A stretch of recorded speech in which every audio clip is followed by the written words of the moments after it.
चुकी है चुनावी रणभेरी, अब होने वाला है शंखनाद। बिछ रही है चुनावी बिसात, किस करवट बैठेगा सियासत का ऊंट। नेता नहीं जनता तय करेगी किसकी बनाएगी अपनी सरकार। चुनाव से पहले चुनाव की बात, हर दावेदार से कराएंगे आपकी मुलाकात। देखिए विधानसभा चुनाव पर चुनावी चर्चा। अंबेडकर नगर से मोहम्मद अनीस की रिपोर्ट। सपा सरकार में पूर्व मंत्री राममूर्ति वर्मा को क्षेत्र में अपार जन समर्थन मिल रहा है। उनका कहना है कि इस बार जनता भारतीय जनता पार्टी को भगाने के लिए वोट करेगी और हमें भारी मतों से जिताकर विधानसभा में भेजेंगे। राममूर्ति वर्मा इस बार टांडा विधानसभा क्षेत्र 278 से चुनाव लड़ रहे हैं। टांडा मुस्लिम बहुल क्षेत्र है। राममूर्ति वर्मा चुनाव प्रचार से लौटने के बाद टांडा कस्बे के पार्टी कार्यालय पर मीडिया से मुखातिब थे। इस बीच राममूर्ति वर्मा बीजेपी सरकार को कई मोर्चों पर घेरते हुए दिखाई दिए, तो आइए आपको दिखाते हैं उनसे बातचीत का कुछ अंश। 278 से के प्रत्याशी राममूर्ति वर्मा जी जिससे बातचीत कर रहे हैं और जानते हैं इनकी राय। जी, आप इसके पहले अकबरपुर विधानसभा से चुनाव लड़ा करते थे, इस बार आपकी सीट बदली गई, टाटा विधानसभा से चुनाव लड़ रहे हैं, तो कैसा जन समर्थन आपको मिल रहा है?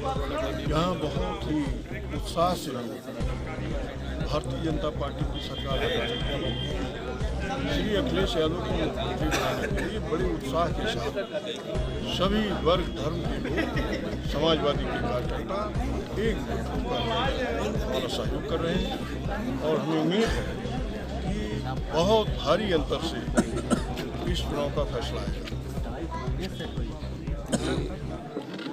और अपने उसके बारे में बताइए, अपनी नीति के बारे में। बीजेपी ने अपना एजेंडा घोषित किया है, तो आप देखिए बीजेपी का कोई एजेंडा नहीं है।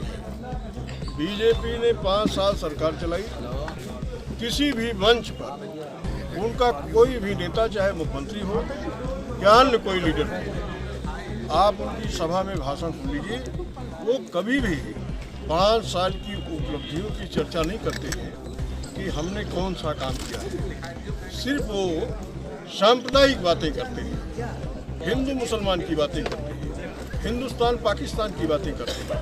वो सांप्रदायिक रूप से ही लोगों को बंटवारा करके वोट लेना चाहते हैं। लेकिन अब की बार उत्तर प्रदेश के लोग, क्योंकि ये 3 बार ठगे गए, 14 में, 17 में, 19 में, लोगों को उम्मीद थी 14 में जब ये झूठ बोले तो लोगों ने सोचा कि 17 में आके फिर कह दिया कि श्री अखिलेश यादव काम नहीं करने दे रहे, श्री अखिलेश यादव को हटा दो तो हम सारी घोषणाएं अपनी पूरी कर देंगे। अखिलेश यादव जी बैठ गए। अब इनके पास झूठ बोलने का कोई चारा नहीं है। इन्होंने नौजवानों को ठगा, किसानों को ठगा, व्यापारियों को ठगा। इस देश के हर व्यक्ति, चाहे वो मजदूर हो, चाहे दलित हो, चाहे पिछड़ा हो, चाहे अगड़ा हो, चाहे आप पत्रकार हो, सभी के साथ धोखा करने का काम किया। इस देश के साथ धोखा किया है। इसलिए इस देश को बचाने के लिए, इस देश के संविधान को बचाने के लिए, इस देश के धर्मनिरपेक्ष स्वरूप को बचाने के लिए और अपने हक अधिकार को बचाने के लिए सारे लोग एकजुट होकर साइकिल पर वोट करने जा रहे हैं। ये किसी दल की लड़ाई नहीं है, इस देश को बचाने की लड़ाई चल रही है, इस देश के संविधान को बचाने की लड़ाई चल रही है। इसको एक एक मतदाता जान रहा है और किसी भी झांसे में अपनी बार फंसने वाला नहीं है।